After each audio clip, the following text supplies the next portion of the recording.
Қайырлы күн достар, менің арнама қош келіпсіздер. Бүгін мен сіздермен торттан қалып қойған корж және креммен осындай өте дәмді десерт кек попстардың рецептімен бөлісемін. Дәмі өте керемет және көрінісі де әдемі болып шығады. Видеоны соңына дейін қарап, менің арнама жазылуды ұмытпаңыздар. Бізде осындай алдыңғы жолы бенто торт жасағанмын. Содан осындай корждары артылып қалды. Енді соның барлығын жақсылап ұсақ етіп үгітіп шығамыз. Егер сізде үгітілмей жатса, қызып тұрған пешке 2-3 минут салып, кішкене қатырып алып, одан кейін үгітсеңіздер болады. Өте ұсақ печеньенің үгіндісі сияқты болу керек.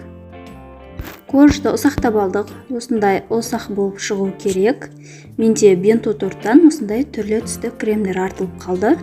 Соның үстіне 3-4 қасықтан аз-аздан салып отырып, араластырамыз. Барлығын бірдей салуға болмайды. Керегінше саламыз. Корждарды араластырып болғаннан кейін қолмен біріктіріп көреміз. Егер сіздерде өзінің формасын ұстайтындай болса, корждарды салуды тоқтатамыз. Барлық кремнің үстіне дәл осылай қайталайтын боламыз. Егер сіздерде крем артылмаған болса, кез келген кремді жасап араластыруға болады, немесе сгущенканы араластыруға, немесе вареный сгущенкамен жұмсақ сары майонезді араластырып салуға да болады. Креміміз бен корж толық араласып бірікті.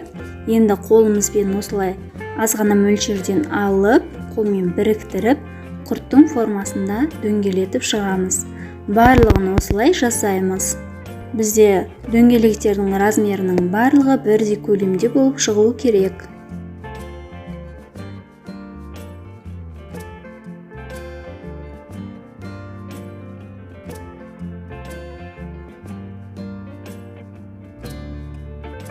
Дайын болған шариктерімізді тоңазытқышқа кем дегенде жарты сағатқа мұздауға қойып қоямыз.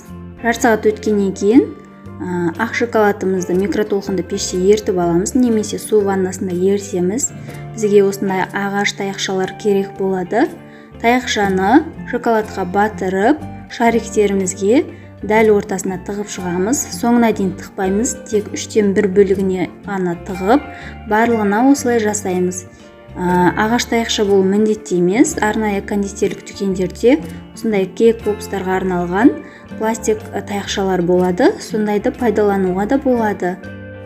Бізде бұл жерде шоколад ағаш таяқшамен шариктерімізді біріктіріп ұстап тұрады. Барлық таяқшаларды шариктерге орналастырып болғаннан кейін шоколадымыз қатқанша кем дегенде 10-15 минутқа тоңазытқышқа тағы мұздауға қойып қоямыз.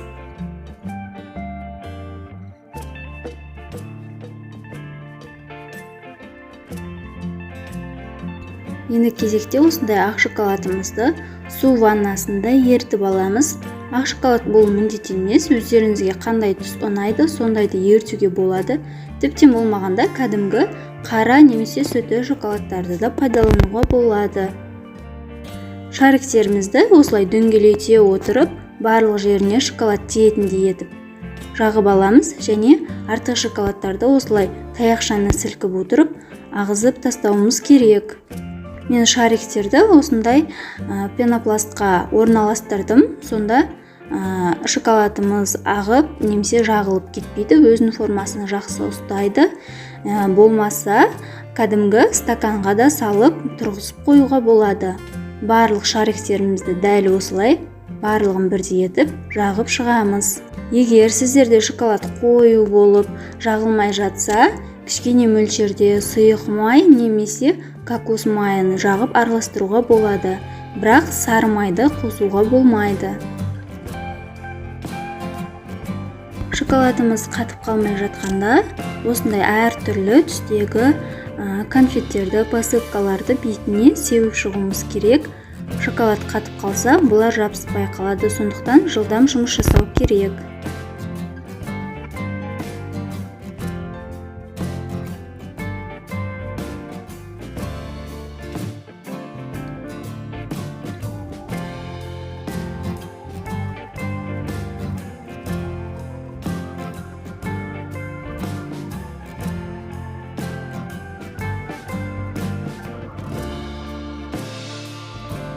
Кейк попстарды өздеріңіздің фантазияңыз бойынша әсемдеуге болады.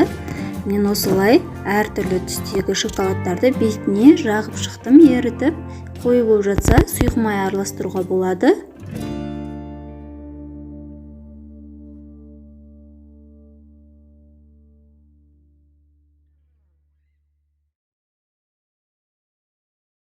Мінекей достар, осымен біздің кейк попс десерттеріміз дайын болып қалды.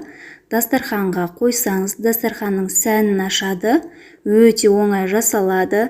Қалдық крем қождарыңыз болса, осындай десерт жасап қонақтарыңызға ұсынуға болады. Егер менің рецептім пайдалы болып видеом ұнаса, менің арнама тіркеліп, løппілі басып пікір қалдыруды ұмытпаңыздар. Менің арнамның дамуына өз үлестеріңізді қосыңыздар. Алда әлі көптеген рецепттермен бөлісемін. Сау сәлеметте болыңыздар.